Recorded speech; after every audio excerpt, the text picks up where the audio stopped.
Hello दोस्तों।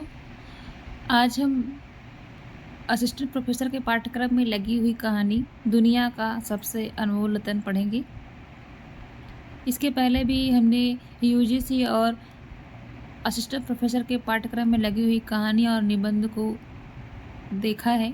अगर आपने उसे नहीं पढ़ा है तो आप हमारे यूट्यूब चैनल पे जाके पढ़ सकते हैं।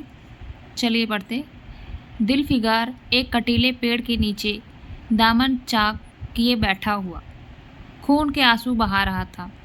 वह सौंदर्य की देवी यानी मलका फरेब का सच्चा और जान देने वाला प्रेमी था। उन प्रेमियों में नहीं जो इत्र फुलेल में बसकर और शानदार कपड़ों से सजकर आशिक के वेश में मासूकियत का दम भरते हैं, बल्कि उन सीधे साधे भोले भाले फिदाइयों में जो जंगल और पहाड़ों से सर टकराते हैं और फरियाद मचाते फिरते हैं। दिल फरेब ने उससे कहा था कि अगर तू मेरा सच्चा प्रेमी है तो जा और दुनिया की सबसे अनमोल चीज़ लेकर मेरे दरबार में आ, तब मैं तुझे अपनी गुलामी में कबूल करूँगी। अगर तुझे वह चीज़ न मिले तो खबरदार इधर रुख न करना, वरना सूली पर खिंचवा दूंगी। दिलफिगार को अपनी भावनाओं के प्रदर्शन का, शिकवे शिकायत का, प्रेमिका के सौंदर्य दर्शन का तनिक भी अवसर न दिया गया। दिलफरेब ने ज्यों ही यह फैसला सुनाया, उसके चौबदारों ने गरीब दिलफिगार को धक्के देकर बाहर निकाल दिया। और आज 3 दिन से यह आफत का मारा आदमी उसी कटीले पेड़ के नीचे उसी भयावह मैदान में बैठा हुआ सोच रहा है कि क्या करूं? दुनिया की सबसे अनमोल चीज़ मुझको मिलेगी? नामुमकिन। और वह है क्या? कारू का खजाना, आबे हयात, खुसरो का ताज, जामे जम, तख्ते ताउस, परवेज़ की दौलत? नहीं, यह चीज़ें हरगिज़ नहीं। दुनिया में ज़रूर इनसे भी महंगी, इनसे भी अनमोल चीज़ें मौजूद हैं। अगर वह क्या है, कहाँ है, कैसे मिलेगी, या खुदा मेरी मुश्किल क्यों कर आसान होगी। दिलफिगार इन्हीं ख्यालों में चक्कर खा रहा था और अक्ल कुछ काम न करती थी। मुनीर सामित को हातिम सा मददगार मिल गया। ए काश कोई मेरा भी मददगार हो जाता। ए काश मुझे भी उस चीज़ का जो दुनिया की सबसे बेशकीमती चीज़ है नाम बतला दिया जाता। भला से वह चीज़ हाथ ना आती, मगर मुझे इतना तो मालूम हो जाता कि वह किस किस्म की चीज़ है। मैं घड़े बराबर मोती की खोज में जा रहा हूँ। मैं समुंदर का गीत, पत्थर का दिल, मौत की आवाज़ और इनसे भी ज़्यादा बेनिशान चीज़ों की तलाश में कमर कस सकता हूँ, मगर दुनिया की सबसे अनमोल चीज़, यह मेरी कल्पना की उड़ान से बहुत ऊपर है। आसमान पर तारे निकल आए थे। दिलफिगार यकायक खुद का नाम लेकर उठा और एक तरफ को चल खड़ा हुआ। भूखा प्यासा, नंगे बदन, थकन से चूर, वह बरसों वीरानों और आबादियों की खाक छानता फिरा। तलवे कांटों से छलनी हो गए, शरीर में हड्डियां ही हड्डियां दिखाई देने लगी, मगर वह चीज़ जो दुनिया की सबसे बेशकीमती चीज़ थी न मिली और न उसका कुछ निशान मिला। एक रोज़ वह भूलता भटकता एक मैदान में जा निकला, जहाँ हजारों आदमी गोल बांधे खड़े थे। बीच में कई अमामे और चोंगे वाले दड़ियल काजी अफसरी शान से बैठे हुए आपस में कुछ सलाह मशविरा कर रहे थे। और इस जमात से जरा दूर पर एक सूली खड़ी थी। दिलफिगार कुछ तो कमजोरी की वजह से कुछ यहाँ की कैफियत देखने के इरादे से छिटक गया। क्या देखता है कि कई लोग नंगी तलवार लिए एक कैदी को उसके हाथ पैर में जंजीरें थी पकड़े चले आ रहे हैं। सूली के पास पहुंचकर सब सिपाही रुक गए और कैदी की हथकड़ियाँ बेड़ियाँ सब उतार ली गई।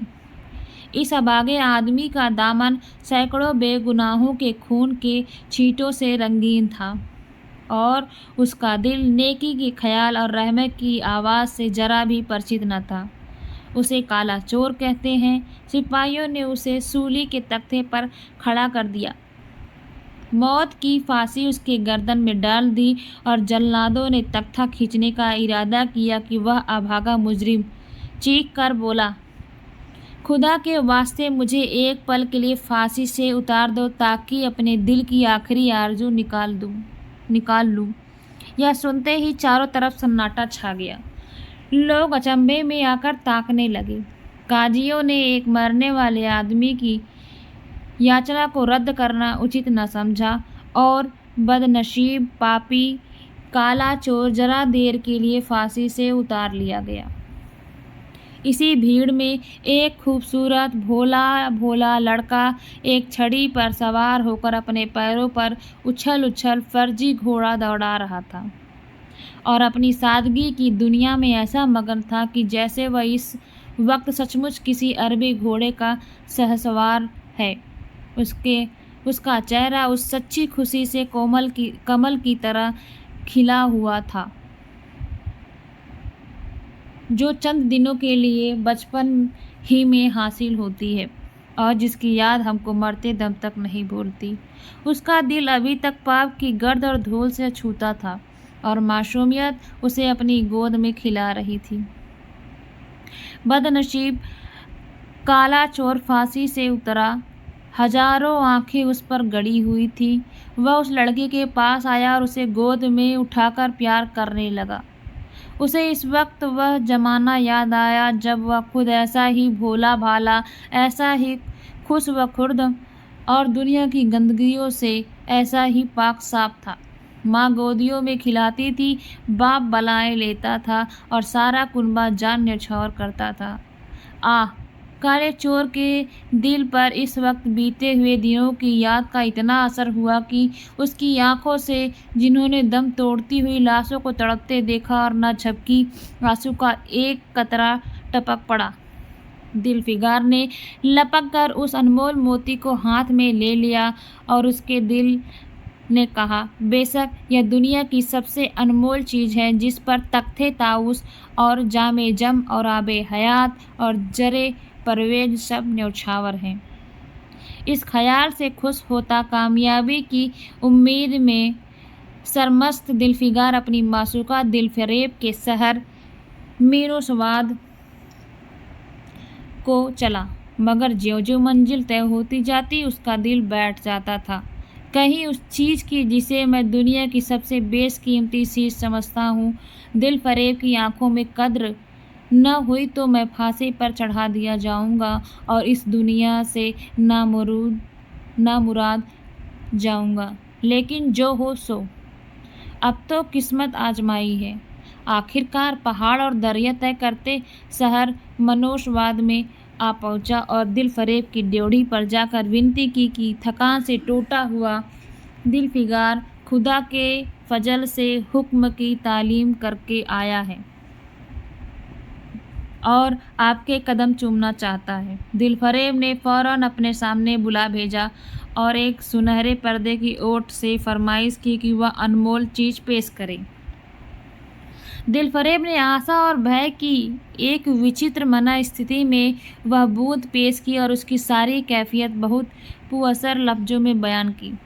दिलफरेब ने पूरी कहानी बहुत गौर से सुनी और वह भेंट हाथ में लेकर जरा देर तक गौर करने के बाद बोली, दिलफिराक, बेशक तूने दुनिया की एक बेशकीमती चीज़ ढूंढ निकाली, तेरी हिम्मत और तेरी सूझबूझ की दाद देती हूँ, मगर यह दुनिया की सबसे बेशकीमती चीज़ नहीं है। इसलिए तू यहाँ से जा और फिर कोशिश कर, शायद अब की तेरे हाथ वह मोती लगे और तेरी किस्मत में मेरी गुलामी लिखी हो। जैसा कि मैंने पहले ही बतला दिया था, मैं तुझे फांसी पर चढ़वा सकती हूँ, मगर मैं तेरी जाबख्शी करती हूँ इसलिए कि तुझ में वह गुण मौजूद है जो मैं अपने प्रेमी में देखना चाहती हूँ। मुझे यकीन है कि तू ज़रूर कभी न कभी कामयाब होगा। नाकाम और नामुराद दिलफिगार इस माशूकाना इनायत से जरा दिलेर होकर बोला, ए दिल की रानी, बड़ी मुद्दत के बाद तेरी ड्योढ़ी पर सजदा करना नसीब हुआ। फिर खुदा जाने ऐसे दिन कब आएंगे। क्या तू अपने जान देने वाले आशिक के बुरे हाल पर तरस न खाएगी? और क्या अपने रूप की एक झलक दिखाकर इस जलते हुए दिलफिगार को आने वाली शक्तियों के झेलने की ताकत न देगी? तेरी एक मस्त निगाह के नशे से चूर होकर मैं वह कर सकता हूँ जो आज तक किसी से न बन पड़ा हो। दिलफरेब आशिक की यह चाव भरी बातें सुनकर गुस्सा हो गई और हुक्म दिया कि इस दीवाने को खड़े खड़े दरबार से निकाल दो। चौबदार ने फौरन गरीब दिलफिगार को धक्के देकर यार के कूचे से बाहर निकाल दिया। कुछ देर तक तो दिलफिगार अपनी निष्ठुर प्रेमिका की इस कठोरता पर आंसू बहाता रहा और सोचने लगा कि कहाँ जाऊं। मुद्दतों रास्ते नापने और जंगलों में भटकने के बाद आंसू की यह बूंद मिली थी। अब ऐसी कौन सी चीज़ है जिसकी कीमत इस आबदार मोती से ज़्यादा हो? हजरत खिज्र, तुमने सिकंदर को आबे हयात के कुएं का रास्ता दिखाया था, क्या मेरी बाह न पकड़ोगे? सिकंदर सारी दुनिया का मालिक था, मैं तो एक बेघर बार मुसाफिर हूँ। तुमने कितनी ही डूबती कश्तियाँ किनारे लगाई हैं, मुझ गरीब का बेड़ा भी पार करो। ए आलिम मुकाम जिब्रील, कुछ तुम ही इस निमजान दुखी आशिक पर तरस खाओ। तुम खुदा के एक खास दरबारी हो, क्या मेरी मुश्किल आसान न करोगे? गरज यह कि दिलफिगार ने बहुत फरियाद मचाई मगर उसका हाथ पकड़ने के लिए कोई सामने न आया। आखिर निराश होकर वह पागलों की तरह दोबारा एक तरफ को चल खड़ा हुआ। दिलफिगार ने पूरब से पश्चिम तक और उत्तर से दक्षिण तक कितने ही जंगलों और वीरानों की खाक छानी। कभी बर्फिस्तानी चोटियों पर सोया, कभी डरावनी घाटियों में भटकता फिरा, मगर जिस चीज़ की धुन थी वह न मिली। यहाँ तक कि उसका शरीर हड्डियों का एक ढांचा रह गया। एक रोज वह शाम के वक्त किसी नदी के किनारे खस्ता हाल पड़ा हुआ था। बेखुदी के नशे से चौंका तो क्या देखता है कि चंदन की एक चिता बनी हुई है और उस पर एक युवती सुहाग के जोड़े पहने 16 श्रृंगार किए हुए बैठी है। उसकी जांघ पर उसके प्यारे पति का सर है। हजारों आदमी गोल बांधे खड़े हैं और फूलों की बरखा कर रहे हैं। यह काया चिता में से खुद ब खुद एक लपट उठी। सती का चेहरा उस वक्त एक पवित्र भाव से आलोकित हो रहा था। चिता की पवित्र लपटें उसके गले से लिपट गई और दम के दम में वह फूल सा शरीर राख का ढेर हो गया। प्रेमिका ने अपने को प्रेमी पर न्यौछावर कर दिया और दो प्रेमियों के सच्चे पवित्र अमर प्रेम की अंतिम लीला आंख से ओझल हो गई। जब सब लोग अपने घरों को लौटे तो दिलफिगार चुपके से उठा और अपने चाक दामन कुर्ते में वह राख समेट लिया और वह मुट्ठी भर राख को दुनिया की सबसे अनमोल चीज़ समझता हुआ सफलता के नशे में चूर यार के कूचे की तरफ चला। अब की ज्यों-ज्यों वह अपनी मंजिल के करीब जाता उसकी हिम्मत बढ़ती जाती थी। कोई उसके दिल में बैठा हुआ कह रहा था, अब की तेरी जीत है, और इस ख्याल ने उसके दिल को जो जो सपने दिखाए उसकी चर्चा व्यर्थ है। आखिरकार वह शहर मिनोसवाद में दाखिल हुआ और दिलफरेब की ऊंची ड्योढ़ी पर जाकर खबर दी कि दिलफिगार सुर्ख रूह होकर लौटा है और हुजूर के सामने आना चाहता है। दिलफरेब ने जाबाज आशिक को फौरन दरबार में बुलाया और उस चीज़ के लिए जो दुनिया की सबसे बेशकीमती चीज़ें हाथ फैलाया। दिलफिगार ने हिम्मत करके उसकी चांदी जैसी कलाई को चूम लिया और मुट्ठी भर राख को उसकी हथेली पर रखकर सारी कैफियत दिल को पिघला देने वाले लफ्ज़ों में सुनाई और सुंदर प्रेमिका के होठों से अपनी किस्मत का मुबारक फैसला सुनने के लिए इंतजार करने लगा। दिलफरेब ने उस मुट्ठी भर राख को आंखों से लगा लिया और कुछ देर तक विचारों के सागर में डूबे रहने के बाद बोली, ए जान निछावर करने वाले आशिक दिलफिराक, बेशक यह राख जो तू लाया है इसमें लोहे को सोने कर देने की सिफत है। दुनिया की बहुत बेशकीमती चीज़ है और मैं सच्चे दिल से तेरी एहसानमंद हूँ कि तूने ऐसे अनमोल भेंट मुझे दी, मगर दुनिया में इससे भी ज़्यादा अनमोल कोई चीज़ है। जा उसे तलाश कर और तब मेरे पास आ। मैं तहे दिल से दुआ करती हूँ कि खुदा तुझे कामयाब करे। यह कहकर वह सुनहरे पर्दे के बाहर आई और माशूकाना अदा से अपने रूप का जलवा दिखाकर फिर नज़रों से ओझल हो गई। एक बिजली थी कि कौंधी और फिर बादल के पर्दे में छिप गई। अभी दिलफिराक के होश हवास ठिकाने पर न आए पाए थे कि चौबदार ने मुलायमियत से उसका हाथ पकड़ यार के कूचे से उसको निकाल दिया और फिर तीसरी बार वह प्रेम का पुजारी निशाना के अथाह समुद्र में गोता खाने लगा। दिलफिगार का हियाव छूट गया। उसे यकीन हो गया मैं दुनिया में इसी तरह नाशाद और नामुराद मर जाने के लिए पैदा किया गया था और अब उसके सिवाय और कोई चारा नहीं कि किसी पहाड़ पर चढ़कर नीचे कूद पड़ूं ताकि माशूक के जुल्मों की फरियाद करने के लिए एक हड्डी भी बाकी न रहे। वह दीवानों की तरह उठा, गिरता पड़ता एक गगनचुंबी पहाड़ी की चोटी पर जा पहुंचा। किसी और समय वह ऐसे ऊंचे पहाड़े पर चढ़ने का साहस न कर पाता था, मगर इस वक्त जान देने के जोश में उसे वह पहाड़ एक मामूली टेकरी से ज़्यादा ऊंचा न नजर आया। करीब था कि वह नीचे कूद पड़े कि हरे हरे कपड़े पहने हुए और हरा आमाद बांधे एक बुजुर्ग एक हाथ में तस्बीह और दूसरे हाथ में लाठी लिए हुए बरामद हुए और हिम्मत बढ़ाने वाले स्वरों में बोले, दिलफिगार, नादान दिलफिगार, यह क्या बुज़दिलों जैसी हरकत है? तू मोहब्बत का दावा करता है और तुझे इतनी भी खबर नहीं कि मजबूत इरादा मोहब्बत के रास्ते की पहली मंजिल है। मर्द बन और यूँ हिम्मत न हार। पूरब की तरफ एक देश है जिसका नाम हिंदुस्तान है, वहाँ जा और तेरी आरज़ू पूरी होगी। यह कहकर हजरत खिज्र गायब हो गए। दिलफिराक ने शुक्रिया की नमाज अदा की और ताज़ा हौसले, ताज़ा जोश और अलौकिक सहायता का सहारा पाकर खुश खुश पहाड़ से उतरा और हिंदुस्तान की तरफ चल पड़ा। मुद्दतों तक कांटों से भरे हुए जंगलों, आग बरसाने वाले रेगिस्तान, कठिन घाटियों और अलग पर्वतों को तय करने के बाद दिलफिराक हिंद की पाक सरजमीन में दाखिल हुआ और एक ठंडे पानी के सोते में सफ़र की तकलीफ़ें धो थकान के मारे नदी के किनारे लेट गया। शाम होते होते वह एक चटियल मैदान में पहुंचा जहां बेशुमार अधमरी और बेजान लाशें बिना कफन में के पड़ी हुई थीं। चील, कौवे और वहशी दरिंदे मरे हुए पड़े थे और सारा मैदान खून से लाल हो रहा था। यह डरावना दृश्य देखते ही दिलफिगार का जी दहल गया। या खुदा, किस मुसीबत में जान फंसी। मरने वालों का कराहना, शिशकना और एड़ियाँ रगड़कर जान देना, दरिंदों का हड्डियों को नोचना और गोश्त के लोथड़ों को लेकर भागना, ऐसा हौलनाक सीन दिलफिगार ने कभी न देखा था। यकायक उसे ख्याल आया, यह लड़ाई का मैदान है और यह लाशें सुरमा सिपाहियों की हैं।